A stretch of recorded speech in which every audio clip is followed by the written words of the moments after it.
ಜ್ಯೋತಿಗೌಡನಾಪುರ Ambedkar banner ಹರಿದು ಬುದ್ಧನ ಪುತ್ಥಳಿ ಹೊಡೆದು ಹಾಕಿದ ಪ್ರಕರಣ. ಪೊಲೀಸರು ತಮ್ಮ ಮೇಲಿನ ಒತ್ತಡಕ್ಕಾಗಿ ನಿಜವಾದ ಆರೋಪಿಯನ್ನ ಬಿಟ್ಟು ಬೇರೆ ಯಾರನ್ನೋ ಬಂಧಿಸಿದ್ರ? ಚಾಮರಾಜನಗರದಲ್ಲಿ ಇದೊಂದು ಕಂಡು ಕೇಳರಿಯದ ಅತಿ ದೊಡ್ಡ ಇನ್ವೆಸ್ಟಿಗೇಷನ್ ಲೂಪ್ ಹೋಲ್. ಏನು ಇದೇ ನವೆಂಬರ್ 4ರಂದು ಆರೋಪಿಯನ್ನ ಬಂಧಿಸಿದ್ದೇವೆ ಎಂದು ಪತ್ರಿಕಾಗೋಷ್ಠಿ ನಡೆಸಿದ್ದ ಎಸ್ಪಿ ಡಾಕ್ಟರ್ BT ಕವಿತಾ. ಜ್ಯೋತಿಗೌಡನಾಪುರದ ಮಂಜುನಾಥ್ ಅಲಿಯಾಸ್ ಪೆಂಡಲ್ ಮಂಜುನಾ ಬಂಧನ. ಮಂಜುನಾಥನೇ ಈ ಕೃತ್ಯ ಎಸಗಿದ್ದಾನೆಂದು ಬಲವಂತವಾಗಿ ಆತನ ಸ್ನೇಹಿತ ಶಿವಣ್ಣನಿಂದ ಹೇಳಿಸಲು ಪ್ರಯತ್ನ. ಇದನ್ನ ಒಪ್ಪದೇ ಇದ್ದಾಗ ಶಿವಣ್ಣನಿಗೆ 3rd ಡಿಗ್ರಿ ಟ್ರೀಟ್ಮೆಂಟ್. ಲಾಠಿಯಿಂದ ಪುಷ್ಟದ ಭಾಗಕ್ಕೆ, ಪಾದಕ್ಕೆ, ಕೈಗೆ, ಮಂಡಿ ಚಿಪ್ಪಿಗೆ ಮಾರಣಾಂತಿಕ ಹಲ್ಲೆ.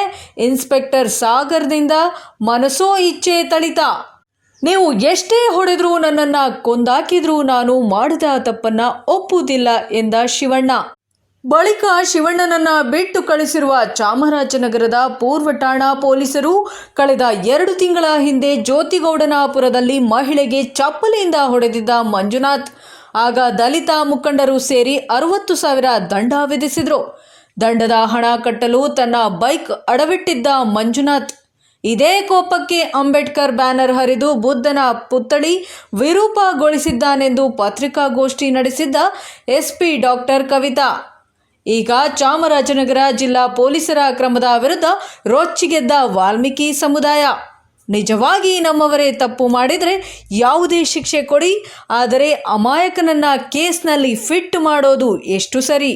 ಈ ಪ್ರಕರಣವನ್ನು ನ್ಯಾಯಾಧೀಶರ ನೇತೃತ್ವದಲ್ಲಿ ತನಿಖೆಯಾಗಬೇಕೆಂದು ನಾಯಕ ಸಮುದಾಯ ಮುಖಂಡರಾದ ಎಂ ರಾಮಚಂದ್ರು ಮತ್ತು ಪು ಶ್ರೀನಿವಾಸ್ ನಾಯಕ ಒತ್ತಾಯಿಸಿದ್ದಾರೆ.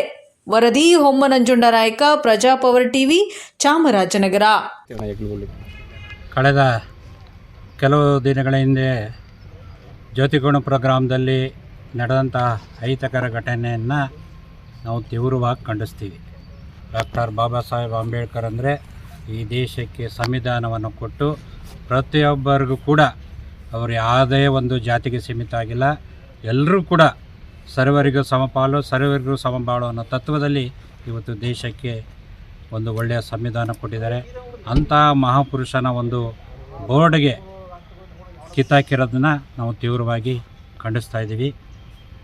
ಅದೇ ರೀತಿ ಈ ಒಂದು ಸಂದರ್ಭದಲ್ಲಿ ಯಾರು ಅಪರಾಧಿಯಾಗಿದ್ದಾರೆ ಆ ಅಪರಾಧಿಯನ್ನು ಬಂಧಿಸೋಕ್ಕೆ ನಾವೆಲ್ಲ ಸಂಪೂರ್ಣವಾದಂಥ ಸಹಕಾರವನ್ನು ನೀಡ್ತೀವಿ.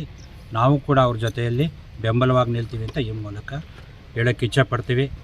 ಏಕೆಂದರೆ ಇವತ್ತು ನಾವೆಲ್ಲ ನೋಡಿದ್ವಿ, ನಿನ್ನೆ ಯಾರೋ ಒಬ್ಬರು ಪಾಪ ಹರದನಹಳ್ಳಿಯಿಂದ ಒಬ್ಬ ಅಮಾಯಕನನ್ನು ಎತ್ತಾಕೊಂಬಂದು ಅವನಿಗ 2 ಕೈನ ಎತ್ತಿಸಿ ಹಿಂದ್ಗಡೆ ಅವನಿಗೆ ಬಾರ್ಸೊಂಡೆ ಬರೋ ಥರ ಗಾಯ ಆಗರತ್ತೀರಿ ಪೊಲೀಸ್ನವರು ಹಲ್ಲೆ ಮಾಡಿರೋದನ್ನು ನಾವು ತೀವ್ರವಾಗಿ ಖಂಡಿಸ್ತೀವಿ. ನಿಜವಾದ ಅಪರಾಧಿ ಯಾರಿದ್ದಾರೆ ಅವರನ್ನು ಬಂಧಿಸಿದ್ರೆ ನಮ್ಮದೇನು ಸಮಸ್ಯೆ ಇಲ್ಲ, ಅಥವಾ ನೀವು ಯಾವುದೇ ರೀತಿಯಾದಂಥ ಕಾನೂನುಬದ್ಧವಾಗಿ ಅವನಿಂದ ಮಾಹಿತಿ ಪಡೆಯೋದಾದರೆ ನಮ್ಮದು ಅಭ್ಯಂತರ ಇಲ್ಲ. ಆದರೆ ಸುಳ್ಳು ಆಪಾದನೆಗಳನ್ನು ಮಾಡಿ ನೀನು ಒಪ್ಕೊಳ್ಳೇಬೇಕು ಅಂತ ಬಲವಂತವಾಗಿ ಅವನಿಗೆ ಹಲ್ಲೆ ಮಾಡಿರೋದನ್ನು ತೀವ್ರವಾಗಿ ಖಂಡಿಸ್ತೀವಿ. ಈಗಾಗಲೇ ಅದು ಆಸ್ಪತ್ರೆಯಲ್ಲಿ ಅವನು ಚಿಕಿತ್ಸೆ ನ್ಯಾಯಾಂಗಕ್ಕೆ ಬಂಧನಕ್ಕೆ ಅಥವಾ ಏನು ಶಿಕ್ಷೆ ಆಗ್ತದೆ ಅದಕ್ಕೆ ನಾವು ಯಾರೂ ಅವನಿಗೆ ಸಹಾಯ ಮಾಡೋಕ್ಕೆ ಹೋಗೋದಿಲ್ಲ. ನಮ್ಗೆ ಆಗಬೇಕಾಗಿರೋದೇನು ಅಂದರೆ ಅಮಾಯಕರನ್ನ ಬಲಿ ತಗೋಬೇಡಿ, ಮತ್ತು ಅವ್ರ ಮನೆಯವ್ರ ಮೇಲೆ ಒತ್ತಡ ತರೋದು ಬೇಡ. ಇಲಾಖೆ ತಪ್ಪು ಮಾಡಿ ಅವ್ನು ಹೊಡ್ಬಿಟ್ಟು ಅವ್ನ ಮನೆಯವ್ರ ಮೇಲೆ ಒತ್ತಡ ತಂದು ಅವ್ರು ಬಂದು ಇನ್ಯಾರು ಅವನ್ನ ರಕ್ಷಣೆ ಮಾಡೋಕ್ಕೆ ಹೋದ್ರಲ್ಲ, ರಕ್ಷಣೆ ಮಾಡೋದ್ರ ಮೇಲೆ ಕೇಸ್ ಹಾಕ್ತೀವಿ ಅಂತಿರಲ್ಲ ಪೊಲೀಸ್ನವರು. ಯಾಕೆ ಇದು ಮಾಡ್ತಾಯಿದ್ರಿ? ಕಳೆದ ತಿಂಗಳು ಒಬ್ಬ ಅಮಾಯಕ ನೇಣ ಹಾಕೊಂಡು ಸುತ್ತೋಗಿ ಯಾರ್ಯಾರ ಹೆಸರನ್ನ ಬರೆದಿಟ್ಟಾನೆ. ಇವತ್ತು ಯಾಕೆ ಅದನ್ನು ಇವತ್ತವರೆಗೂ ಸಹಿತ ನೀವು ಪ್ರಶ್ನೆ ಮಾಡೋದಾಗಲಿ ಬಂಧಿಸೋದಾಗಲಿ ಕ್ರಮ ಯಾಕೆ ತಗೊಂಡಿಲ್ಲ? ಈ ಜನಾಂಗದ ಮೇಲೆ ಅಷ್ಟು ನಿರ್ಲಕ್ಷ್ಯನ ನಿಮಗೆ? ಅಷ್ಟು ನಿರ್ಲಕ್ಷ್ಯ ಇದೆಯಾ? ಈ ನಿರ್ಲಕ್ಷ್ಯವ ಧೋರಣೆಯನ್ನು ಯಾರೇ ಮಾಡಿದರೂ ಸಹಿಸ್ಕೊಳ್ಳೋ ಪ್ರಶ್ನೆನೇ ಬರೋದಿಲ್ಲ. ನಾವು ನಾಯಕ ಜನಾಂಗ ಪ್ರಶ್ನೆನೇ ಬರೋದಿಲ್ಲ.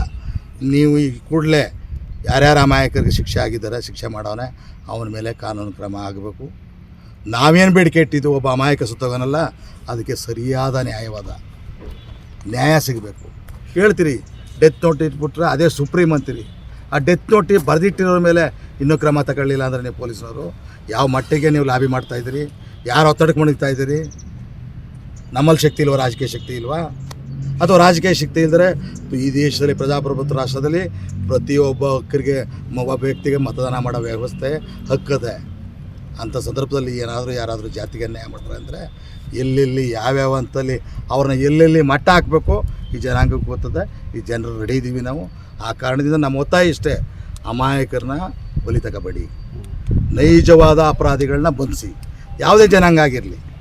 ನಮಗೆ ನಾನು ಮೊದಲೇ ಹೇಳಿದ್ದೀನಿ, ಅಂಬೇಡ್ಕರ್ ಮೇಲೆ ಪ್ರೀತಿ, ಗೌರವ, ಆದರ. ಅವ್ರು ಯಾರ್ಯಾರೋ ಒತ್ತುಗಳು ಮೆರೀತಾರೆ, ಅವ್ರಿಗೆಲ್ಲರಿಗಿಂತ ಹೆಚ್ಚಿಗೆ ನಮ್ಮ ಹೃದಯದಲ್ಲಿದ್ದಾನೆ. ನಮ್ಮ ಸಮಾಜ ಸಭೆಗಳಲ್ಲೂ ಸಹಿತ ನಾವು ಮೊದಲನೇ ನೆನೆಸ್ಕೊಳ್ಳೋದು ನಾವು ಅಂಬೇಡ್ಕರ್ ಅವ್ರನ್ನ, ಡಾಕ್ಟರ್ ಬಾಬಾ ಸಾಹೇಬ್ ಅಂಬೇಡ್ಕರ್. ಯಾಕೆಂದರೆ ಈ ದೇಶದ ವ್ಯವಸ್ಥೆಯಲ್ಲಿ ರಾಜಕೀಯ ಚುನಾವಣೆ ಏನು ಸ್ವಾತಂತ್ರ್ಯ ಬಂತು ಮತ್ತು ಅಧಿಕಾರ ತೆಗೆದುಕೋಬೇಕು ಅಂದಾಗ ಯಾರ್ಯಾರು ದಮನಿತರವ್ರೆ, ಯಾರ್ಯಾರು ಶೋಷಣೆಗೊಳಪಟ್ಟರೆ, ಯಾರ್ಯಾರು ಅನ್ಯಾಯಕ್ಕೊಳಗಾಗಿದ್ದರು, ಅವರೆಲ್ಲರ ಪರವಾಗಿದ್ದು ಅವತ್ತು ಬಾಬಾ ಸಾಹೇಬ್ ಅಂಬೇಡ್ಕರ್ ಅವರು ಅವತ್ತು ಜನಾಂಗ ನೋಡಲಿಲ್ಲ, ಜಾತಿ ನೋಡಲಿಲ್ಲ, ನನ್ನವರು ತನ್ನನ್ನು ನೋಡಲಿಲ್ಲ. ಆ ನಿರ್ಧಾರವನ್ನು ತಗೊಂಡು ನಮ್ಮ ಮೂಲಭೂತ ಹಕ್ಕುಗಳನ್ನು ನೀಡಿ ಇವತ್ತಿಲ್ಲಿ ಮಾತಾಡಲಿಕ್ಕೆ ಶಕ್ತಿ ತುಂಬಿದವರು ಡಾಕ್ಟರ್ ಅಂಬೇಡ್ಕರ್ ಅವರು. ನಾವು ಅವ್ರಿಗೆ ಅನ್ಯಾಯ ಆಗೋದನ್ನು ಸಹಿಸೋ ಪ್ರಶ್ನೆನೇ ಬರೋದಿಲ್ಲ. ನಾನೇ ಮಾಡಿದರೂ ಸರಿ, ನನ್ನ ವಂಶಸ್ಥರೇ ಮಾಡಿದರೂ ಸರಿ, ನನ್ನ ಜನಾಂಗ ಮಾಡಿದರೂ ಸಹಿತ ಅದನ್ನು ಸ್ವಲ್ಪ ತಪ್ಪನೆ ಮಾಡೋದು ರಕ್ಷಣೆ ಮಾಡೋ ಪ್ರಮೇಯನೇ ಬರೋದಿಲ್ಲ. ಆದರೆ ಅಮಾಯಕರನ್ನ ಬಲಿ ತಗೋಬೇಡಿ. Okay sir. ಈಗ ಮೈ ತುಂಬೆಲ್ಲ ಗಾಯ ಆಗಿದೆ, ಬಾಸುಂಡೆ ಬಿದ್ದಿದೆ.